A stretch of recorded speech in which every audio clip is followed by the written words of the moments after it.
A ver, ¿alguna vez se han puesto a pensar en la contabilidad como si fuera un idioma? Porque en el fondo lo es el lenguaje universal que hablan todos los negocios. Y como cualquier idioma, pues tiene su gramática, sus reglas. La idea aquí es que descifremos juntos esos fundamentos, para que la próxima vez que vean un informe no vean solo números, sino que puedan leer la historia que esos números están contando. Al final, la meta es que podamos leer el lenguaje del dinero.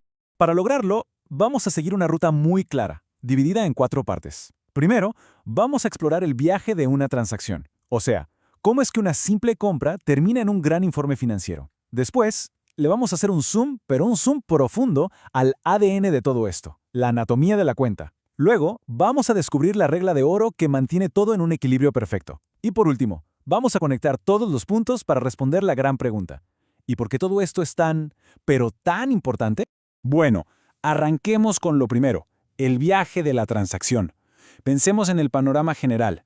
¿Cómo es posible que algo tan cotidiano como una venta o el pago de un sueldo se transforme en información vital que guía las decisiones más importantes de una empresa?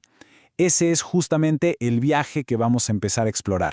Antes de seguir, pongamos una base sólida. Mucha gente cree que la contabilidad es, archivar facturas y anotar números. Pero su verdadero poder, como vemos aquí, es transformar esos datos en inteligencia pura. No se trata solo de registrar qué pasó, sino de crear un mapa para poder navegar hacia el futuro. Ok, este diagrama puede parecer un poco intimidante a primera vista, pero vamos a ver que es muy lógico. Nos muestra el viaje completo. Miremos a la izquierda. Todo, absolutamente todo, comienza con una operación. Por ejemplo, una venta. Esa venta se registra en orden cronológico en el libro diario. Pensemos que es como la bitácora del día.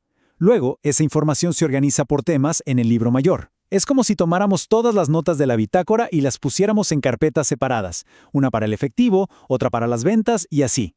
Finalmente, tras una última revisión en la balanza de comprobación, todo se resume en los estados financieros, que es el informe final. Pero no se preocupen por memorizar cada caja, que ahora lo simplificamos. En esencia, todo ese mapa se resume en estos 4 pasos. Primero, pasa algo. Y lo más importante, hay un papel que lo comprueba, como una factura. Paso 2. Eso se anota en el libro diario, que es como el borrador de la empresa, donde se escribe todo tal cual va pasando. Paso 3. Se ordena la información en el libro mayor. Si el diario era el borrador, el mayor es ya la versión en limpio, con capítulos para cada tema. Y cuarto, con todo organizado, se arman los estados financieros. Ya vimos el proceso general, el qué se hace. Ahora vamos a hacer un zoom a la pieza más chiquita, pero más fundamental de todo este sistema. Al bloque con el que se construye todo. La cuenta.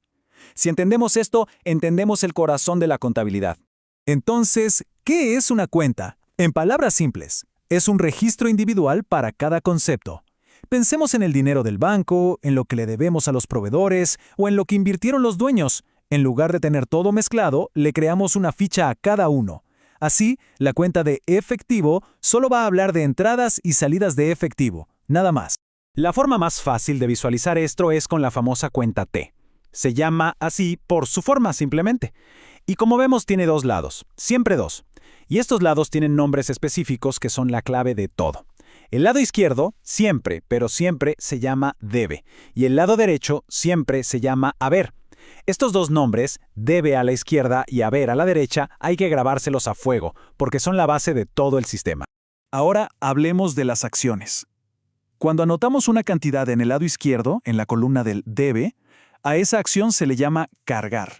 A veces también le dicen debitar. Miren el ejemplo en pantalla. Ese monto de 100,000, el de 25,780, cada una de esas anotaciones es un cargo. Es una anotación en el lado izquierdo.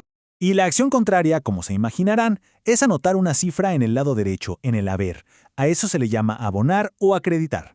En el ejemplo que vemos, esos 546,000 y los 21,300 son abonos. Es así de simple. Cargar es a la izquierda, abonar es a la derecha. Muy bien. Después de que ya registramos varios cargos y abonos, ¿qué sigue? Bueno, el siguiente paso es súper fácil. Sumar todo lo que hay en cada columna. Si sumamos todos los cargos del lado izquierdo, del debe, al total lo llamamos movimiento deudor. En el ejemplo, esa suma da 813,497 pesos. Y ahora, lo mismo del otro lado. Sumamos todos los abonos del haber y a ese total lo llamamos movimiento acreedor, que aquí es 748,254. Es literalmente la suma de cada lado. Ahora que tenemos los totales de cada lado, podemos encontrar el saldo, que no es más que la diferencia entre los dos. Comparamos el movimiento deudor con el acreedor. En este caso, el total del debe es mayor que el total del haber. Cuando esto pasa, decimos que la cuenta tiene un saldo deudor. Para calcularlo, simplemente restamos el total más chico al más grande y ponemos el resultado del lado que era mayor. El saldo nos dice el valor neto que queda en esa cuenta. Y claro, puede pasar exactamente lo contrario. Si, como en este otro ejemplo, la suma de los abonos en el haber es más grande que la suma de los cargos en el debe, entonces la cuenta va a tener un saldo acreedor. La lógica es la misma. El lado con la suma más grande digamos que gana y le da su nombre al saldo. Se resta el menor del mayor y se anota el resultado del lado ganador. ¿Y cuál es la última posibilidad? ¿Qué pasa si los dos lados suman exactamente lo mismo? Bueno, en ese caso, decimos que la cuenta está saldada o cerrada. El movimiento deudor y el acreedor son iguales, así que el saldo es cero. Esto suele significar que una deuda se pagó por completo o que una cuenta ya cumplió su función y se cerró. Perfecto. Ya entendimos cómo funcionan las piezas de este rompecabezas por separado. Ahora vamos a ver la regla fundamental que hace que todas funcionen juntas en un sistema perfecto. Y esto nos lleva a uno de los conceptos más elegantes de las finanzas, la partida doble. Este principio, que parece casi filosófico, fue documentado hace más de 500 años por un matemático llamado Luca Pacioli. Y en términos prácticos, ¿qué significa? Significa que el dinero nunca aparece de la nada ni se esfuma en el aire. Cada movimiento tiene un origen y un destino. Si se recibe dinero, es porque alguien lo dio. Si se paga algo, el dinero baja, pero la deuda también. Siempre hay dos caras de la misma moneda. Y esta tabla lo explica perfecto. Por ejemplo, si un activo aumenta, digamos que entra dinero al banco, el sistema nos obliga a registrar de dónde salió. Pudo ser porque se vendió otro activo, como un vehículo, o porque se pidió un préstamo, lo que aumenta un pasivo, o tal vez porque los dueños pusieron más dinero, aumentando al capital. Y fíjense, no hay más opciones. Toda transacción tiene que encajar en esta lógica de causa y efecto. El propósito de todo este sistema de la partida doble es mantener esta ecuación en un equilibrio perfecto. Activo es igual a pasivo más capital. Pensemos que es muy lógico. Todo lo que una empresa tiene, sus activos, tuvo que financiarse de alguna forma. Y solo hay dos maneras. O se lo pidió prestado a alguien, que son los pasivos, o lo pusieron los dueños, que es el capital. Por eso, los recursos que se tienen siempre deben ser iguales a los derechos sobre esos recursos. La partida doble garantiza que esta ecuación nunca se rompa. Y aquí está la regla de oro que conecta todo. Los activos están del lado izquierdo de la ecuación, ¿verdad?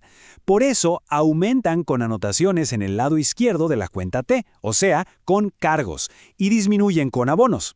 Ahora, del otro lado de la balanza tenemos al pasivo y al capital.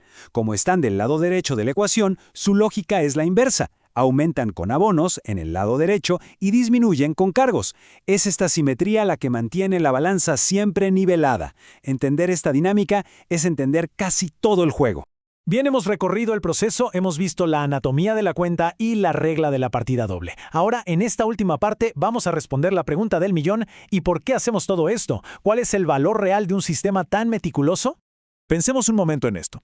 ¿Por qué tanta insistencia en que todo cuadre, en que cada cargo tenga su abono y la ecuación siempre esté balanceada?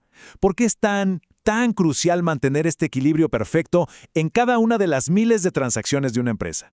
La respuesta es que este equilibrio crea un sistema que se autoverifica. Es casi como un código a prueba de errores. Si algo no cuadra, el sistema mismo te avisa. Y esto crea algo fundamental: confianza. Permite que inversionistas, bancos, gerentes tomen decisiones, a veces muy arriesgadas, sabiendo que la información que están viendo es completa, es coherente.